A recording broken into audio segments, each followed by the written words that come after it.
வாக்கு வங்கியை மட்டுமே மனசில் வச்சுக்கிட்டு செயல்படுற இந்த ஸ்டாலின் மாடல் அரசினால தமிழ்நாடோட 41 டிபார்ட்மெண்ட் அதில் பாதாளத்தில் கிடக்குது.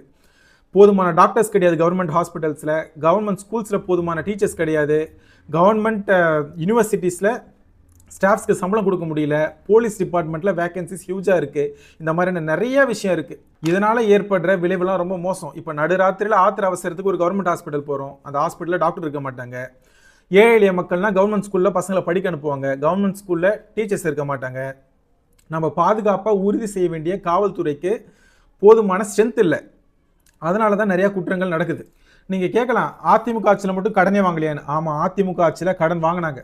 எதுக்காக வாங்கினாங்கன்னா உட்கட்டமைப்பை வலுப்படுத்துறதுக்கு வாங்கினாங்க. உட்கட்டமைப்பு தமிழ்நாட்டில் வலுப்படுத்தினா தொழில்துறை முன்னேறும், தொழில்துறை முன்னேறிச்சுன்னா தமிழ்நாடோட பொருளாதாரம் வளரும். அடுத்து கொரோனா காலகட்டத்தில் வாங்கினாங்க. கொரோனா காலகட்டத்தில் எதுக்கு வாங்கினாங்க? தமிழ்நாடு அரசுக்கு எந்த ஒரு வருமானமே கிடையாது, ஆனால் செலவு ரொம்ப அதிகமாக இருந்தது. அந்த ஒரு காலகட்டத்திலேயே எடப்பாடியார் ரொம்ப பர்ஃபெக்டாக கவர்மெண்ட்டை ஹேண்டில் பண்ணார். அது மட்டும் இல்லாமல் அரசு கடன் வாங்குறப்போ அந்த டிப்ளிக்ட் ரேஷியோ பார்ப்பாங்க. அந்த டிப்ளிக்ட் ரேஷியோ 3க்கு கீழே இருந்ததுன்னா அந்த கவர்மெண்ட் ஹெல்த்தியாக இருந்தது. அதிமுக ஆட்சியில் 3% டிப்ளிக்ட் ரேஷியோ கீழே தான் கடன் வாங்கிட்டு இருந்தாங்க. இப்போது ஸ்டாலின் மாடல் அரசில், திமுக அரசில் 4.5% அது உயர்ந்திருக்கு. நீங்கள் கேட்கலாம், அதிமுகவோட 21 தேர்தல் வாக்குறுதிலையும் மகளிர் உரிமை தொகை கொடுப்புன்னு சொல்லியிருந்தீங்கல்ல, இப்போ 2026 தேர்தல் வாக்குறுதிலையும் எடப்பாடியார் மகளிருக்கு உரிமை தொகையை 2000 கொடுக்குறேன்னு சொல்லியிருக்காருல்ல, நீங்கள் மட்டும் எப்படி கொடுப்பீங்க அப்படின்ற மாதிரி கேட்கலாம். எடப்பாடியார் நிச்சயம் மகளிர் உரிமை தொகை 2000 ரூபாய் எல்லா மகளிருக்கும் கொடுப்பார். எப்படி கொடுப்பார்னா, தமிழ்நாடு அரசோட மாநில வருவாயை அதிகரிச்சுட்டு அதிலிருந்து வர வருவாய் மூலம் மகளிர் உரிமை தொகையை கொடுப்பார். கடன் வாங்கி கொடுக்க மாட்டார்.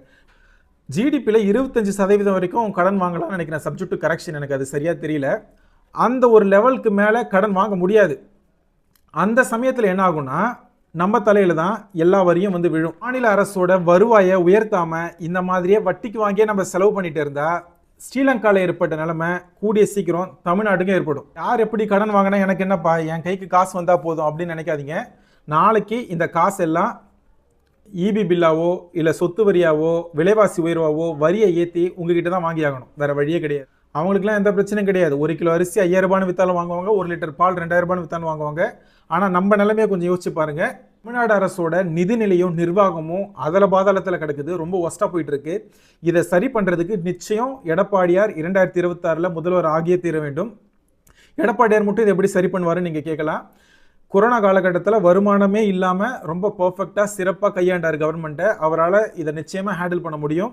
நிச்சயம் 2026 தமிழக முதல்வராக எடப்பாடியார் பதவியேற்று தமிழக நிர்வாக சீர்கேடை சரி செய்வார் என்பதை தெரிவித்துக் கொள்கிறேன். நன்றி, வணக்கம்.